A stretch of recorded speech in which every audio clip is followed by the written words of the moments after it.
Look, I know in my role here as an independent media type, as a commentator, as an analyzer of the news and the headlines and the behaviors of the press and the behaviors of the fascist administration we're currently suffering under, I know it might get a little old for some of you.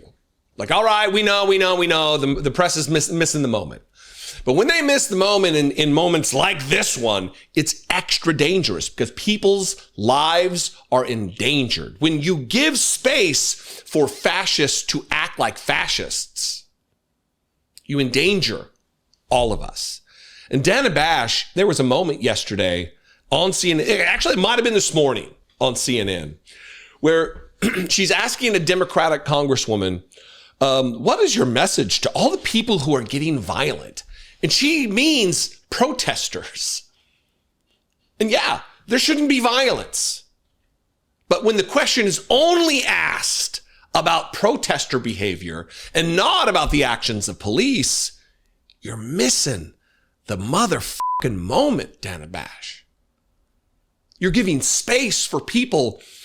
You're framing this in a way that is troubling. That, well, the cops, no question needs to be asked of the cops and how they're behaving. As horses with a mounted rider, a cop tramples protesters in the streets. Multiple horses backing. It's like running a car over somebody. Dana Bash shouldn't ask about that. Oh, you think I'm just making something up? Well, I'm not. Watch this.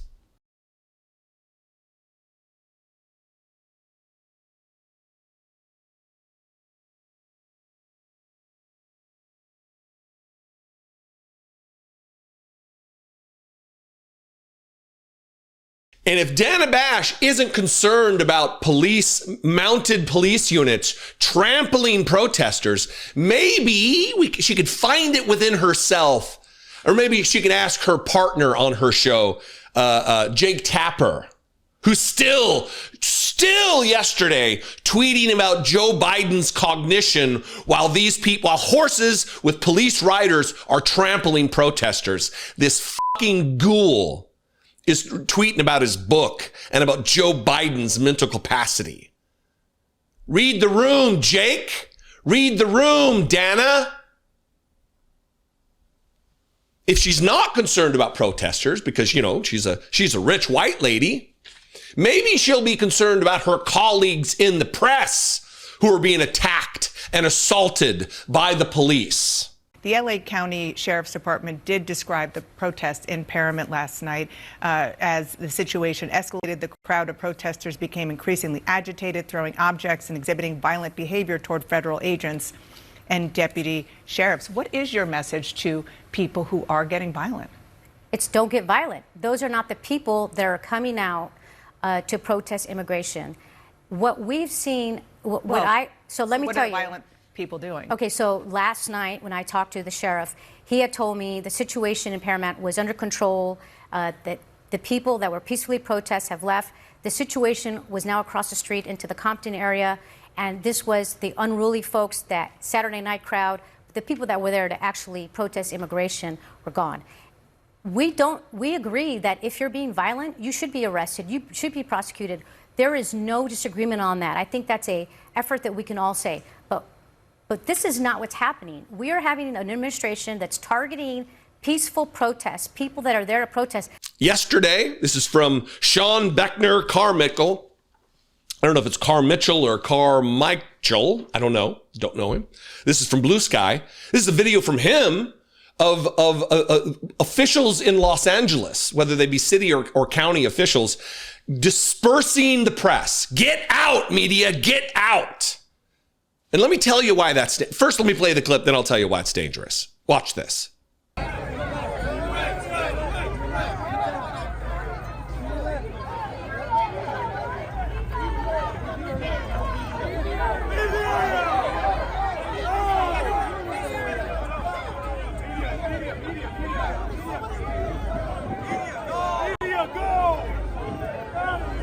Crickets, Dana Bash, nothing to say about that, Dana Bash. What about the protesters? What about the violence? The reason they do that is because if there's no press there to report, if there's no constitutionally protected members of the media, journalists to report on what they're doing, there's no oversight. Notice there's not on the ground footage of a trampled protester by a horse. It's from a helicopter. They can't disperse that away. But it wasn't just kicking the media out. This is from Abraham Marquez, this footage here.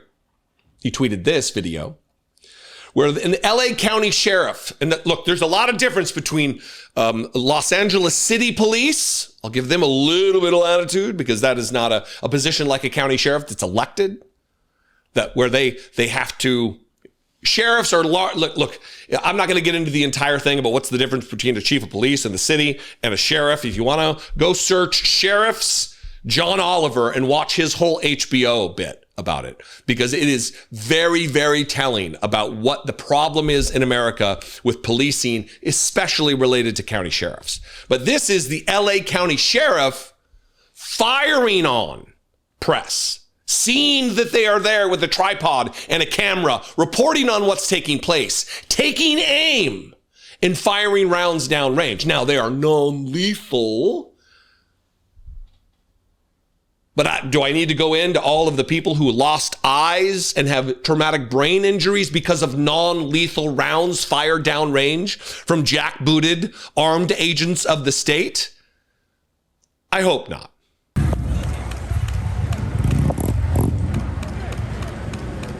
Shooting at media. You're shooting at media. You're shooting at press. Hey, that's press. That's press.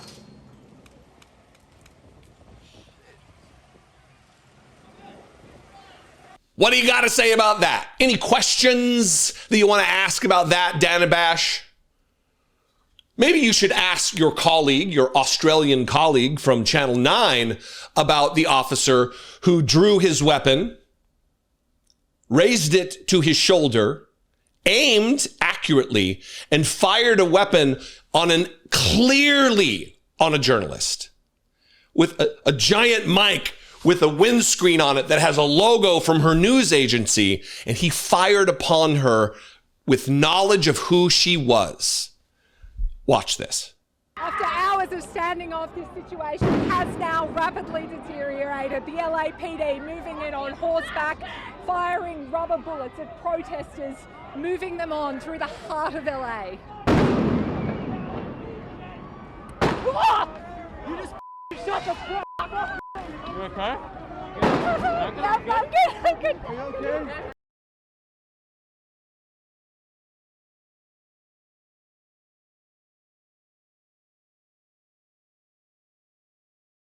Crickets from Dana Bash. She only wants to know, what's your message to people who are getting violent? It's time to pick a side, America. Are you on the side of those who are exercising their freedom of speech, their constitutionally protected right to redress their government? Are you on their side, or are you on the side of the cops who are firing on journalists? And also, let me say this. I already know I'm going to get criticism. Well, you gave us a bunch of clips of the press being attacked. That's not the most important thing. It is not the most important thing. But let me tell you something. If they can do it to the press, what do you think they're going to do to civilians with no voice? If they can do it to people with a camera and a microphone broadcasting to the world, what do you think they're going to do to the college kids and the protesters who are there to exercise their constitutional rights? They will be trampled upon like we started with. And the media is missing the moment. The media should be in lockstep to protect the rights, to broadcast the usurpation of constitutional rights from people, by people who swore an oath to this document that they would do the opposite. That these are the sets of rights that we hold to be sacred in this country. So sacred that we set it in rule of law that it will be protected. The Constitution doesn't provide these rights, it protects these rights, these natural rights. And it's crickets from the peanut gallery of journalists on NBC and corporate media. They can't even find it within themselves to be loyal to their own fellow journalists. So if they can't be loyal to themselves, don't trip all over yourselves trying to think that they're going to be standing in the gap for you. It is time to pick a side. You're either on the side of liberty or you're on the side of tyranny. And if you're making a bunch of excuses for jackbooted, armed agents of the state who see it as their role to oppress the participation in democratic, peaceful protests, of course, you get people together, shit happens. Bad shit happens. Bad actors do bad shit. They're always going to. But if that's all you focus on is a couple of burning cars and not on the widespread oppression of individuals who are only there to stand in the gap for their community, you're not looking at this right. You're just not. Anyway, I'll leave it there. What do you think? I invite you to this conversation. You can comment below. You can also call the voicemail line, 714-576-4054. Of course, you can email me, as always, daily@dollemore.com. I want to hear from you. Please consider supporting the work. If you find what I do valuable for you, if there's something that you appreciate about the coverage that I provide, the analysis that I provide, the commentary that I provide, $2 a month, you can become a channel member, or you can go to my Patreon page, patreon.com/IDoubtItPodcast. I'd appreciate it very much. Your support goes a long way toward growing this operation and disseminating the truth.